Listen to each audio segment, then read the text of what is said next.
Autism is a family diagnosis. Yes, it's only Cooper who carries the label, but it's all of us who feel its effect. That is just one powerful line from the book Autism Out Loud. I had a fangirl moment on this episode of the ABA Speech podcast. Today, I had a wonderful conversation with Kate Swenson. And if you don't know Kate, she is the founder of Finding Cooper's Voice, and she has an amazing, amazing gift to write and to be able to connect people. She said that when her son Cooper was diagnosed with autism, she just felt very alone and she didn't have anybody to talk with and to laugh with, to cry with, to have that support. She was living a very different life than a lot of the people who were having babies in her family, in her environment, in her area. And so she created that community, and she has over 1 million followers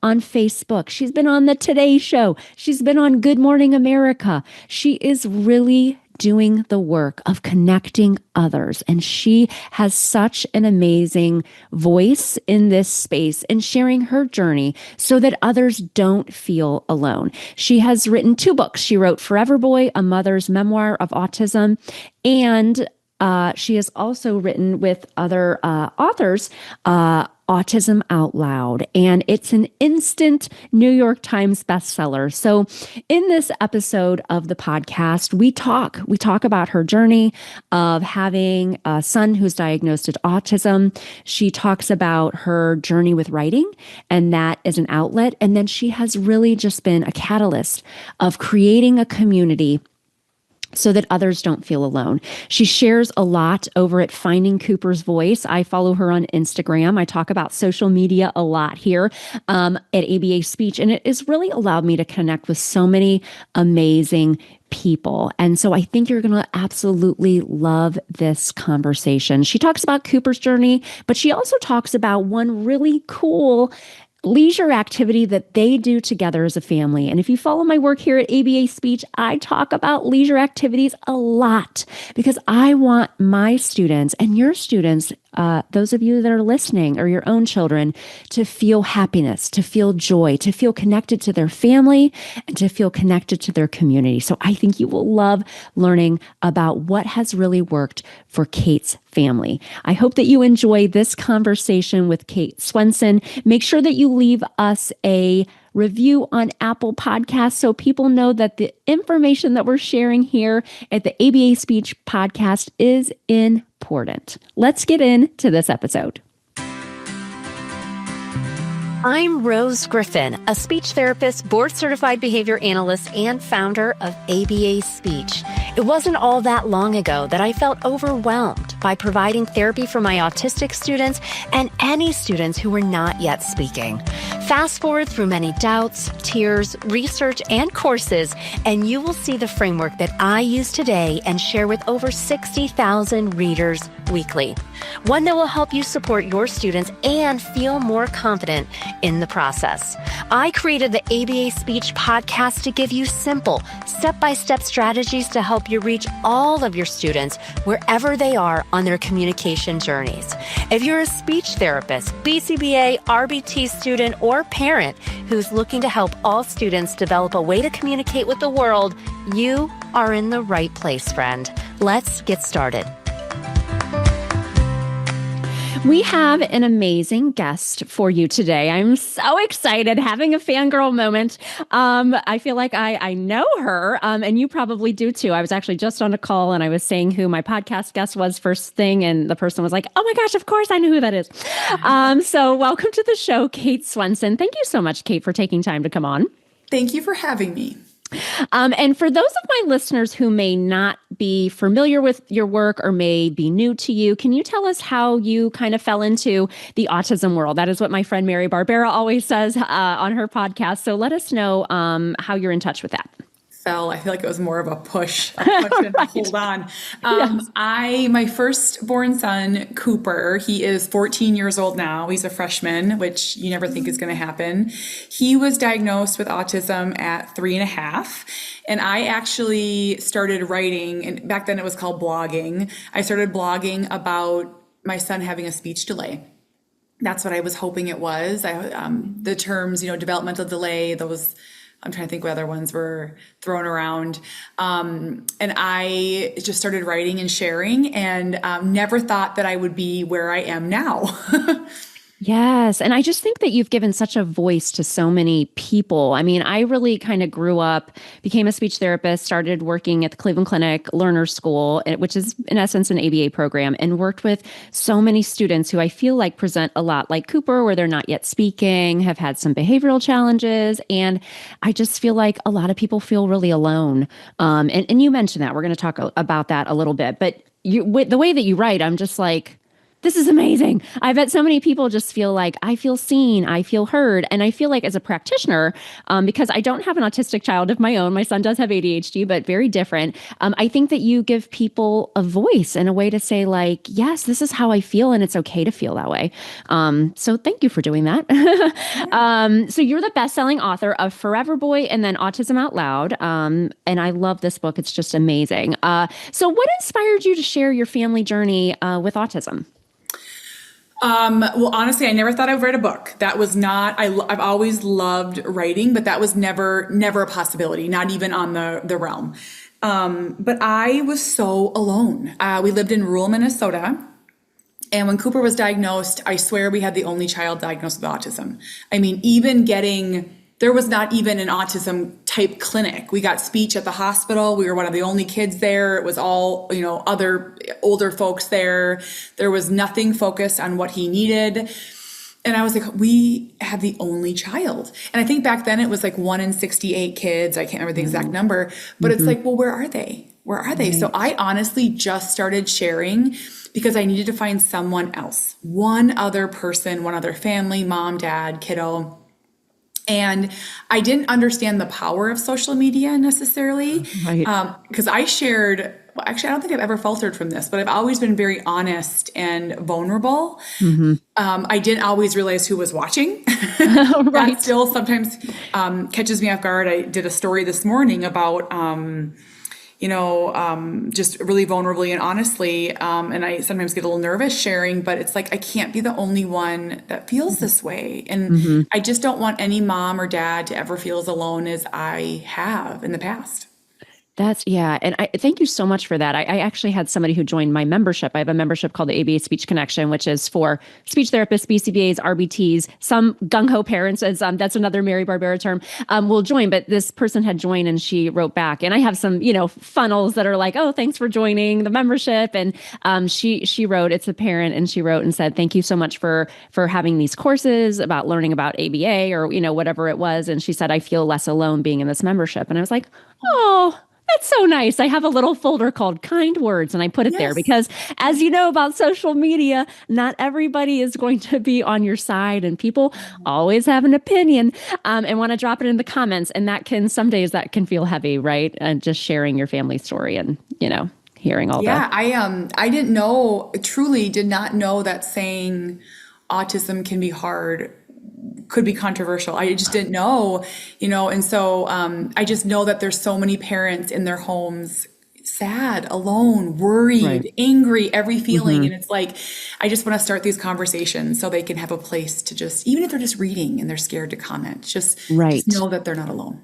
Yes. And you probably have you have a lot of followers on social, but I know there's so many more people that consume your content that you'll never ever hear from, but that you have heard, that you have made an impact. So that's really cool. So in Autism Out Loud, you share that isolation is the silent killer of families with special needs, and most of the world has no idea. Kind of like what we were saying. So can you share more about that and what we can do, I guess, as clinicians to really help families feel supported?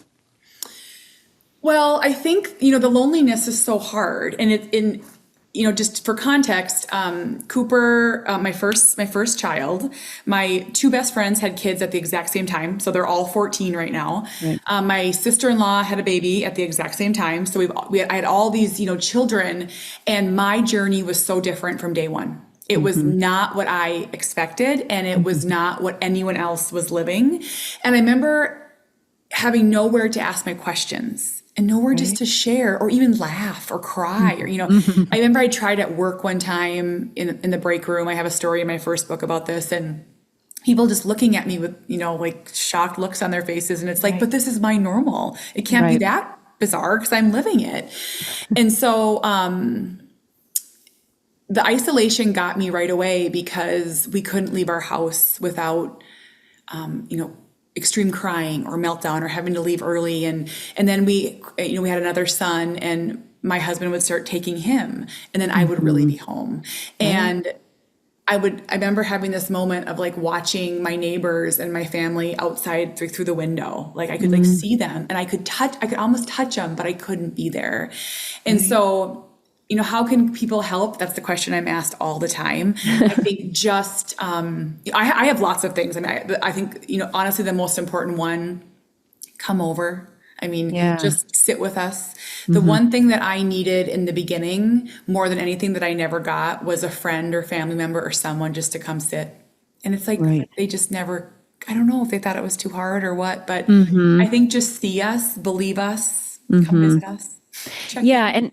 And I think people just don't understand that how, because when I worked at the Cleveland Clinic, the director at the time did a talk at a conference that I went to, and it was like people's worlds get really small because at the Cleveland Clinic, it was a really long time ago. It was 20 years ago, and ABA wasn't covered by insurance. And, there were a lot of learners that kind of fell through the public school cracks. They didn't have a way to communicate, and then they started to have aggressive behavior, and, it was a pattern, and they couldn't be educated appropriately in public school. And then we would work with them at the Cleveland Clinic because we were equipped for that. And she said, as their kids get older, and if they are not able to be in the community, the whole family worlds get really small, or a member of the family, and it really kind of changes that family dynamic, and that's really hard. And I think sometimes people just feel uncomfortable about how to be supportive. It's kind of like even with like grief or like a death in your family, like people want to be there for you, but they're not sure how to be, and so maybe the easiest thing is to not do anything. Yeah. So I think you sharing that is like really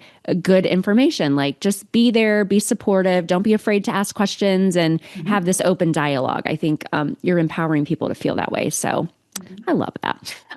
You also say that, and you talk about your family a lot, like the whole chapter about Sawyer. I think that is maybe your son's name. Yeah, I love that so much. You say autism is a family diagnosis. Yes, it's only Cooper who carries the label, but it's all of us who feel its effect. What has been helpful for your family along this journey? I know that you've done lots of different things, and you share about that, which I think is great. And I think you're always kind of checking in on everybody, as a good mom does. You're checking in on everybody on your family, also yourself, and just saying like, okay, we need to pivot here, or this works now, and maybe that's not going to work a year from now, right? It can change and ebb and flow. But really, what has been helpful for your family as a whole? Yeah, so I have three other children, 12, 6, and 4. My 12-year-old Sawyer is incredibly bonded with Cooper. They've, really never known a life without each other. It wasn't always that way. I will never, sugarcoat it. We had a lot of many, many years where they were like ships in the night. They didn't even acknowledge each other. Mhm. And as we started doing more things with Sawyer in the community, like T-ball and hockey, it almost became like Cooper stays home with mom, dad goes. It's like it became Mhm. this like kind of like gut check moment. Like, what am I teaching Sawyer? Mom and Cooper stay home. Mhm. And so I think the best thing that I've ever done for my family, and the advice that I always give, is to talk about autism. Just talk about it. And I think children will ask the questions. They're not afraid. They will Mhm. ask. They may not say the right thing, but adults get nervous, right? Like, what Mhm. if we don't say the right thing? What if we don't have the answer? I remember like my son one time being, when he was little, he was like, why does that person have black skin? And I'm like, Yeah. oh my gosh, like Right. instead of just Right. like calmly answering it, Right. like Right. over, shh, Right. I will not do that with autism. Like, Mhm. I will talk about differences. I want you to come talk to me about them. And Mhm. because of that, my kids are the strongest advocates. They Mhm. are kind. I mean, they're still naughty as heck, but they are so Yeah. kind. Every conference, I hear that they seek out people who are different. They sit with the Mhm. kiddo who doesn't have anybody. Mhm. And I know some families, I don't know, it's different for every family, but I didn't want it to ever be a negative thing. I just Mhm. wanted to talk about it. And I think because of that, my kids have really just grown into these awesome people.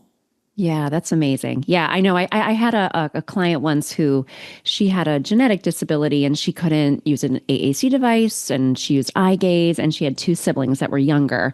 And the parents were both these very important doctors of the Cleveland Clinic. And they just said, like, I know my kids are different on the inside from having this, experience of having this diagnosis. And it really is kind of a different family journey. So I think it's so wonderful that you share it and you're kind of checking in on everybody in your family to make sure.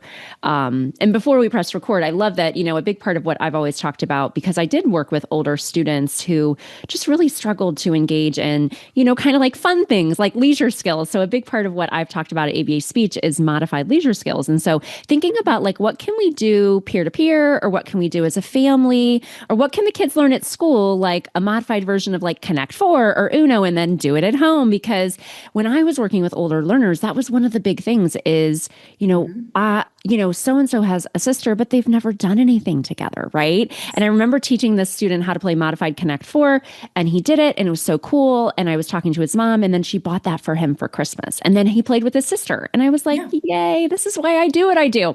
But you had mentioned that we have a boat. I live in a small area here that has a small lake, in Ohio. But you mentioned at one time, I think on an Instagram post, that you discovered boating, and that was something that your family could do together. Because I would imagine that would be something that's difficult, right? What is something that you can all do together as a family? And so, can you talk a little bit about how you discovered that? Because that's cool for people to know.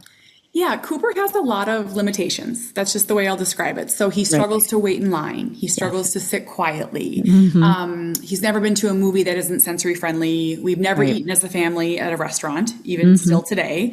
Yep. And there were all these things we couldn't do. We can't go to an amusement park. We can't, so I focused so hard on finding one thing, just one thing that our Yeah. family could do together that Hmm. was fun, that we didn't have to leave early, that wasn't negatively impacted. And for many years for us, and it took like 12 to find, Yes. was boating. And so Hmm. it had to look a certain way. And I know this, again, not possible for everyone, but we don't, just for context, we don't go on vacations. So Right. we bought a boat with a cuddy, Yes. which is an underneath kind of like little living area. I mean, Okay. small. It's just Oh, yeah. Okay. and so Cooper would swim. So Okay. first, go fast in the boat. He would love to swim. When he was done, he's all done. There's no more. So he Right. would go underneath in the air conditioning. He would get in his comfy clothes. He would lay in the Nice. bed. He'd have his Yes. snacks and he'd watch his Okay. iPad. And the other kids could swim for hours. Wow. And so that changed our whole family. That was like one thing that we Hmm. could do where it wasn't impacted in a negative way by Right. this disability. Right. And that's when I really saw them start to bond because they would love, Yeah. the siblings would love to see Cooper have so much fun. And they're like, Cooper's Right. done. Yeah. You don't Right. have to leave.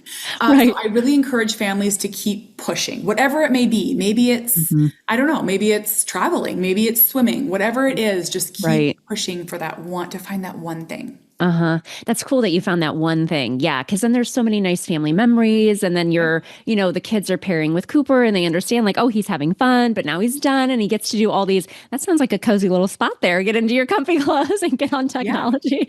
I love it. But everybody is still kind of having their own fun. So, well, that's so nice. I'm so glad that you were able to do that and share about that. That's amazing. And that's another reason I'll just say quickly too for families why we always host. We try to always Yeah. host everything. Okay, Because when yeah. Cooper's done, then he Right. goes to his safe space. And so Yes. the fun, we don't have to leave. The fun doesn't have to end.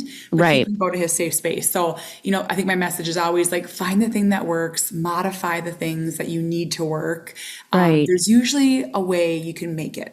Not always, but usually. Yes. Yeah. And being the detective, like I always say that too for everything. Like I know when I was working with kids in high school, I would want to give them like these vocational opportunities within the school before they would like have this we have a wonderful consortium of vocational school here where some of the kids starting sophomore year, they do like half day at the high school, then half day at vocational, then they go out into the community. It's a really wonderful program called CVEC, I think is what it's called.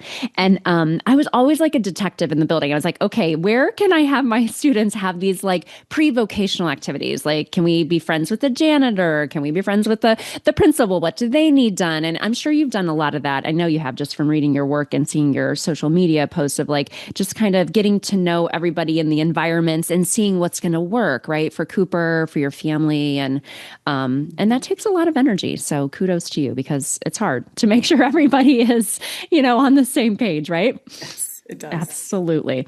In the book, you discuss I loved this chapter, a different kind of success. And you talked about, going to conferences and even autism conferences, I think. And, you still felt like maybe not like kind of like an outsider a little bit when people were sharing about things. And so you talk about this person who had 4 kids and talking about success, and they were talking about their children. I loved how that was such a great part of the book. So can you share what success means for Cooper and kind of your family as a whole, or if you want to share that part of your book? I thought it was really, really cool. Yeah, I think, it's my definition of success has changed constantly for Cooper. And I've had moments of super positivity. I've had moments of just being negative. I'm just scared and I'm sad. I think I want Cooper to be happy. And I know I want him to have a joyful life. I worry that gets missed sometimes, maybe in the world where it's like we have to meet these levels of to be successful, even with a disability. Like he has to be able to do, like a big one is a job. Like I've heard, like I remember like going to this conference, and this woman was like, every person can work a job, and I was like, yeah, I suppose, I guess on some level, but I'm like, I just don't know if my son would want to. Now, would he love to volunteer at this train station that we have over here? That would he love that? Would he love to go to like a nursing home and like dance and sing? And I guess I just really want him to be happy, and I want him to know that he's loved and that he's safe. I think that's really important to me. I also want to prepare him for after I'm gone. I'm just like, if you follow me closely, I'm really just on this like cusp. I'm like right on the top of the mountain of like, I have to leave someday, and I need to prepare this boy. I don't have any answers yet, so don't come to me for answers. I don't know what it looks like. But I'm starting to think about it, and it's like, what are the skills that I want him to have? And it's like, make a snack, get a drink of water, put his shoes on, buckle his seatbelt. It's different than what it used to be. I used to think, it had to look a certain way. And also I'm glad that you asked about our family too, because our family is really important to us. I really want us to be able to go on vacation. Yeah. We've never been able to do that. And I'm starting to realize maybe it's Cooper goes to grandma's and the rest of us go on vacation. I'm just starting to kind of navigate that too. Yep. It's hard. It's just this life it's so different than any of my friends' lives. Right. Yeah. Yeah. I think what you've done such a great job of sharing so other people don't feel alone, but you've also built just such a community around, your writing. I mean, I just feel like I read this book and I was like, oh my gosh, this is everything. Like it's just like such a great read because you can just like whip through it and you feel like you're there with you. So thank you for that. You just have a gift. I'm actually writing a book this year for speech therapists at like a traditional publisher, and they reached out to me, and it's about working with students who are not yet speaking. And that's really kind of where clinically my heart was, before I started ABA speech. So I'm excited about that, but it's just so hard to write a book. I'm signing a third book. Oh my gosh. Okay. And this is so funny. I was talking to my friend Adrian, who I co-wrote the book with. Yes. This morning. And I just said, I haven't put ink to paper yet. I don't think I'm going to do it. Yeah. I just don't think that I have the capacity to write another book. And I have it in my head. It's the book I've wanted to write since Cooper was diagnosed. Essentially like how to care for the caregiver. And like, here's your child's diagnosed with autism. Here's everything you need to know.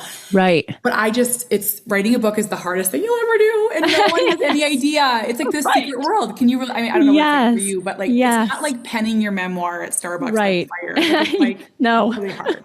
It is really hard. So I'm excited. They just sent the book covers last week, options. And I was like, oh, this is good because this will help me finish this chapter that I'm supposed to finish on my own timeline. So the whole manuscript is due Halloween Day. And then I know it won't come out till July. But I'm just like, oh I my can't gosh, wait. this is really hard. But I hope that it's helpful. And I know that, with a traditional publisher, they'll just make it look amazing. And I'll be so proud of it. But yeah, it's draining. Yeah. So, but it's great. Like what a cool product, and then to be able to share it. So you wrote the first book, and then I know you do speaking. Can you just talk about like your business a little bit and kind of how you're helping like beyond the books? You have an amazing social media following. Is Instagram your biggest platform or No, what? Facebook. I'm at, I think 1.2 million on Facebook. Oh my gosh. That's where I really Wow. had Okay.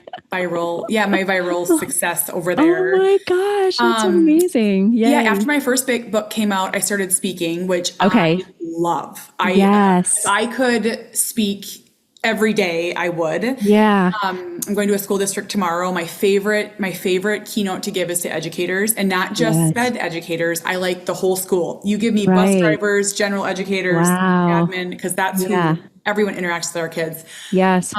Travel's really hard on my family. Yes. So that's been it's a balance. So I try to do Yes. 1 to 2 speaking things a month, but Yep. that's a balance. I also have a nonprofit that I co-founded with my friend Amanda. We did that during COVID. It's called the More Than Project, and we do 2 retreats a year. So one in the spring that moves around. Okay. One is Owensboro, Kentucky, Oh, neat. and then one in the fall that's every year at this camp called Moon Beach, and Okay. that my heart lies there too. I just love bringing.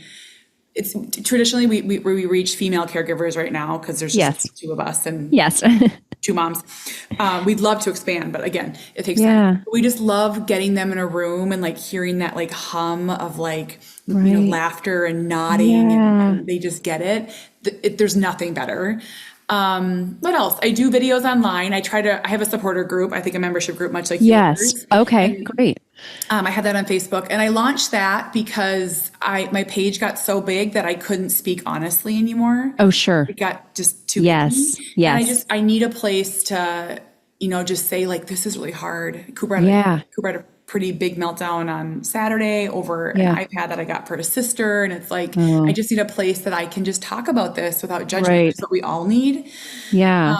But yeah, this is my life. Finding Cooper's voice is my life. Yeah. And again, I keep saying this sentence. I don't want anyone to ever feel as alone as I did and do Right. sometimes. Yeah. Yeah. Well, thank you for starting that. So is your membership,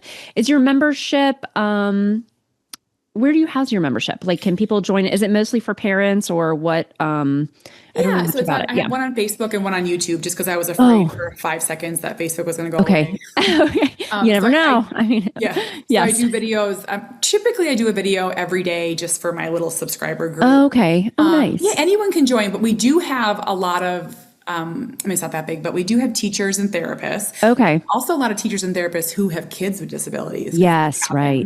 Yes. And then a lot of grandparents. I think grandparents are just forgotten about, and I think Yes. they feel as much as, and a lot of grandparents are raising kids too. Right. So a lot of grandparents, and it's a place where you can just ask questions, and just much like yours, just ask questions, and Right. because like I think our topics are so polarizing too, like medication or aggression Right. or self-injuring. Like we just want to talk about those things. Yeah, yeah. And that's great to create that safe space because, as you said, social media, sometimes when you're sharing, it's not everybody is kind. And they have all kinds of, especially, oh my gosh, over 1 million followers. Kate, that's amazing. Well, you are reaching so many lives and transforming them and just making people feel comfortable in their own skin. So you're doing great work. What is your main website so that people can visit it? And we'll put all your links in the show notes. Yeah, it's findingcoopersvoice.com. Awesome. Well, thank you so much, Kate, for coming onto the show. It was amazing to connect. Thank you for having me.